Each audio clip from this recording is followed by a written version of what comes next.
Ang Chocolate Hills ay isang pambihira at kamanghamanghang likas na pormasyong heolohiko at matatagpuan sa lalawigan ng Bohol.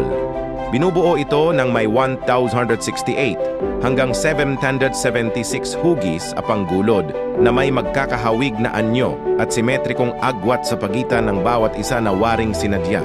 Nasa 30 hanggang 120 metro ang taas at ito ay nasa controversial ngayon dahil sa isang infrastructure na nakatayo sa gitna ng hills na to.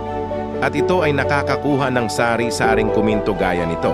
At ito ay naidulog na sa kataas-taasang antas ng hukuman.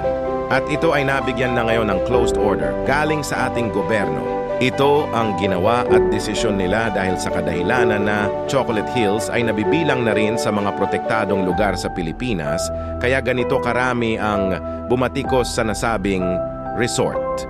Bukod sa mga siyentipikong paliwanag na ito, ipinanganak din ang mga alamat na nagsasalaysay ng pagkabuo ng mga gulod. May nagsasabing ginawa ito ng mga nilalang na galing sa ibang planeta. Ayon naman sa kwento ng matatanda sa lugar, ang mga burol ay nabuo mula sa mga luha ni Arogo, isang higanteng binata na umibig sa isang morta na babaeng si Aloya. Nang mamatay si Aloya, lubos na namighati ang higante at umiyak ng umiyak.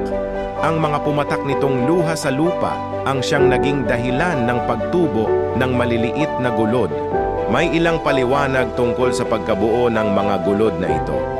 May nagsasabi na resulta ito ng paggalaw ng bulkan na nasa ilalim ng lupa o sa mga pagsabog maraming taon na ang nakalilipas. Subalit ayon sa mga heologo, maaaring nagmula ito sa mga naipong deposito ng coral limestone na umangat mula sa dagat bunsod ng malawakang pagbabago ng kalupaan at nahubog ang mga burol mula sa libu-libong taong erosyon ng lupa. Bilang isang mamamayan ng bayan nato, protektahan at ipaglaban ng tama, tuwirin ng mali. Yun lang po at maraming salamat. Huwag kalimutang mag-follow, like, share sa video nato.